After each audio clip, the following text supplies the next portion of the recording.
morning, Marcus Nyman. You are Sales Director at Oracle Marketing Cloud. Yes, I am.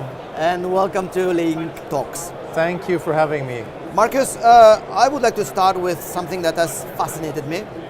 And it is that, from my perspective at least, Oracle is one of the companies in the world that have been able of mastering the transition from having your software packages at your customers' premises and over to the cloud.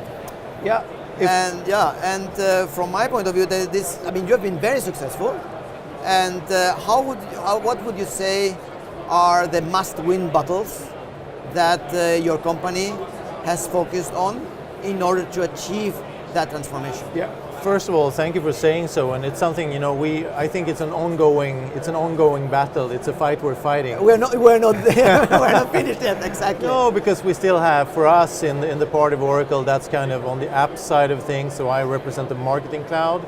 We work together with Oracle CX, customer experience, and so we have to constantly explain where we sit in relation to kind of old Oracle and new Oracle, and that's the old Oracle with the databases and the service, etc. It's a great company, and it remains a great company. But as they transition to cloud, or we transition to cloud, we have to maintain the dual branding of the new and the old. So we want to be part of the Oracle family, but we also have to be able to kind of show how we are different under the umbrella of Oracle. But to go back to what was done, first of all, there's tremendous support everywhere, from every level in Oracle. The customer to cloud strategy is there, and everyone is aligned. And when Oracle decides to do something, we really decide to do it. So the entire company is behind this, and that means so many things. Not only how you position to a customer, the products, the licenses, and so on. In a huge corporation like Oracle, there are 1,000 or tens of thousands of steps inside the company that also needs to align. You have to support customers differently. You have to think about the ongoing business relationship with customer success in a completely different way from when you maybe sell something once and then it sits in the server room with the customer. So it's transforming the company on the outside, but also on the inside. Fascinating, because Oracle is such a big company. I would like to ask you then about how important has been the communication, internal communication, in order to make it happen. Oh, with really strong leaders like Mark Hurd, Safra Katz, and Larry Ellison, of course. Whenever they get on stage, it's cloud. The company is really, really good at evangelizing a mission, and one of our missions is going to cloud. Fantastic. I would like to talk a little bit more about your products, brands, and customers. Sure. You have some software packages like Elodie or Responses that are helping brands to communicate with their own customers across several channels. Yes. Why do brands do that? And could you give us an example, a successful example of how it should be done? Oh, absolutely. I mean, we live in really exciting times, because when you think about marketing and marketing communication, it used to be like you're placing banner ads, or you're sending an email, or you're sending a text message, and so on. Yeah. And you have your different capabilities that you can do. But now first of all, we try to think omni-channel. We try to think about how the customer sees. Let's pretend you're my customer. I'm going to help you now. Yeah. And we realized together that your customers, they see you. They see you on the website. They see you in the physical world, in a store, whatever. They see you on the mobile phone. They see you on the email inbox. But it's always you. It's always the same brand. The brand experience needs to be there. Now, do you know exactly how each and every one of your customers wants to be engaged with from your company? Well, that's really hard. Previously, it was kind of a black box. We had to guess. We had to make some assumptions. And then we had to a little bit do a one size fits all, right? Yeah. You know, we had to mass communicate. We had to take out TV ads or whatever it was. But that's the old-fashioned way. That's the old-fashioned way. Now, what we absolutely always try to do is to put the power in your hand as our customer to your customers to reach them the way they want, when they want it. And so to give you the example you were asking for, Yeah. in Responses, one of our platforms, what you can do is now you can put AI and machine learning into the mix, which is so cool. It's amazing.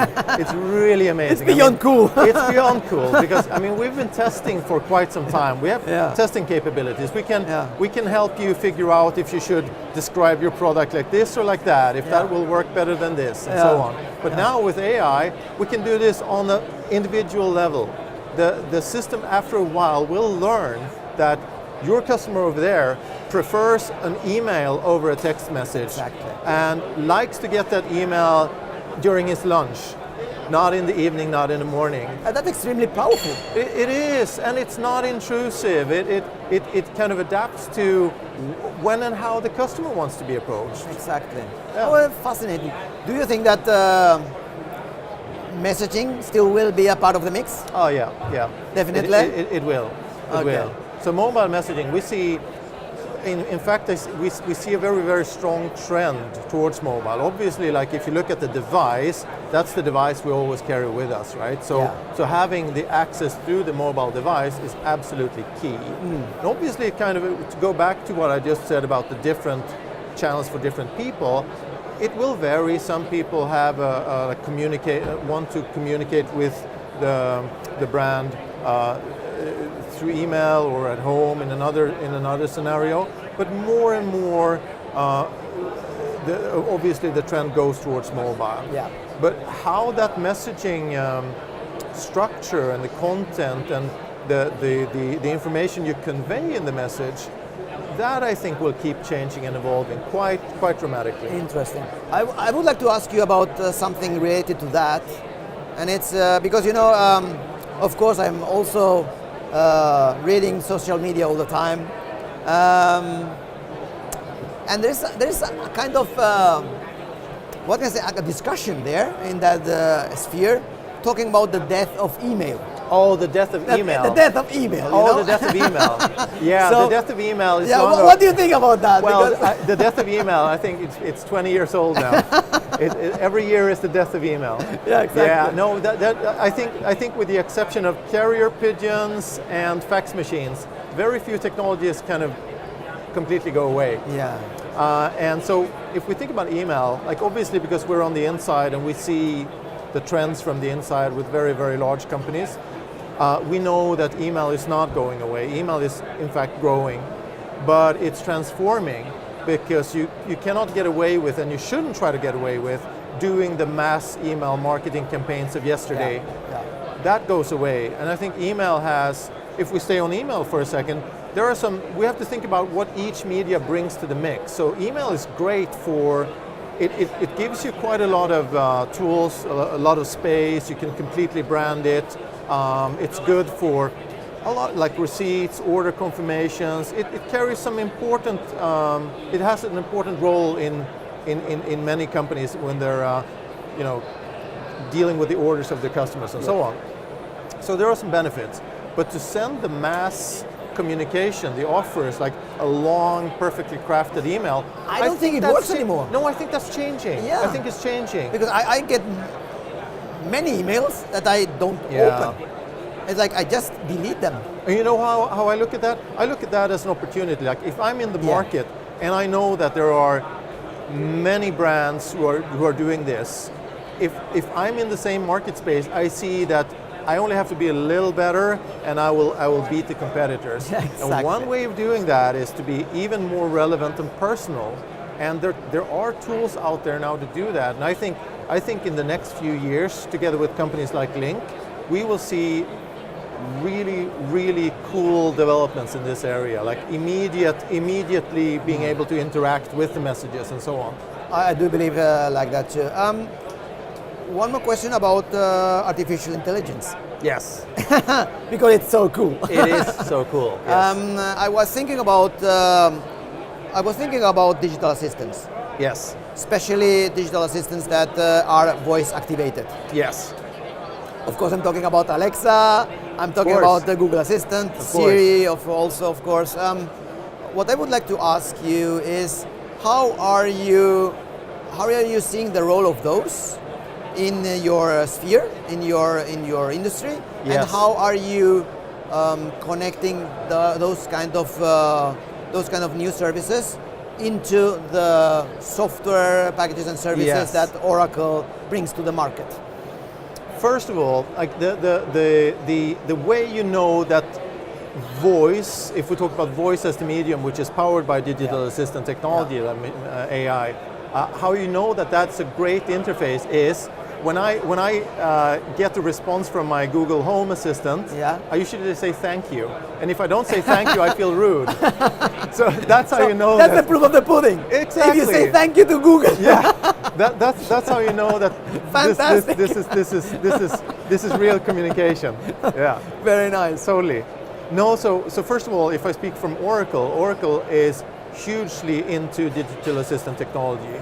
We really, we've developed a complete set of technologies within this, including multilingual support, and of course, Oracle being a company with its roots in database and very deep technology, if you like. Yeah. This is very close to our DNA, because big data processing, machine learning, this is in a DNA of a data company, a data-driven company like Oracle. Perfect. So when you see it, so then we look at the trends and we try to understand from a marketing perspective, if we come back to the Oracle Marketing Cloud, what this means.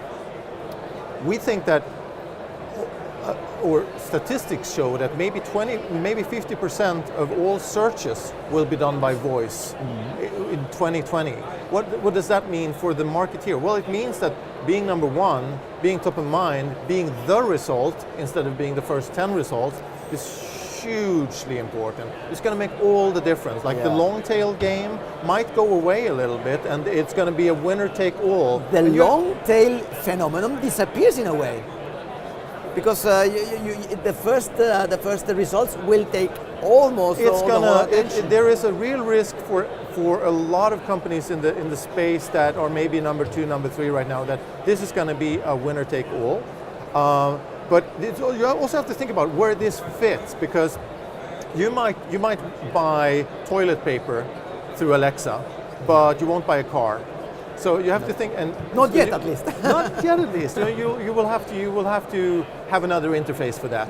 But what that interface will have to be able to do is it will have to follow you around. Yeah. So maybe the communication between you and the company you're interacting with starts with voice, but maybe you then sit down at a screen and you continue the conversation. And the trick will be to seamlessly integrate these transitions, like an effortless communication. That will be very cool, because it's coming, my friend. It's a way of making the whole customer experience, the customer journey, much more efficient. Yes. And my last question, Marcus, is about blockchain. Yes. How do you see the future of blockchain? Because there are a lot of visions and a lot of opinions, and I would like to know from a company like Oracle, what is your take on blockchain, and how are you thinking, if you're thinking about it, that I think you do, integrating blockchain with your product and services? First of all, again, trying to speak for all of Oracle, Oracle is hugely into blockchain as well. We're one of the leading driving companies in the open blockchain, the open ledger initiative, etc. Or Hyperledger. And you might think at first glance that this is maybe more for supply chain, etc., maybe for smart contracts or cryptocurrencies than it is for marketing. But if you look at it a little closer, you will see that there are already marketing applications coming. For instance, if you think about the mass communication with users, being able to use blockchain technology to identify each user, to verify that the information given by that user has actually been given by that user, for me as a company to be able to communicate to you, verifying that you know, with the help of blockchain technology, that I am who I say I am, the offer I deliver is a valid offer, or whatever it is. Blockchain allows us to build trust. There are also emerging ideas of how blockchain technology can remove some middlemen in advertising, and how that will... Of course. Because we will know, for instance, some of the advertising industry has been plagued by, who actually looked at exactly, and who looked at the banner ad, and who clicked on it, and so on. With blockchain, we will be able to identify this and create trust everywhere. Perfect. You know what, Marcus? Thank you very much for this very nice conversation. Thank you. Very deep indeed. Well, I mean, I have learned a lot of things from you today. It was very Thank you very much, and I hope I see you soon again. Thank you. Pleasure. Bye.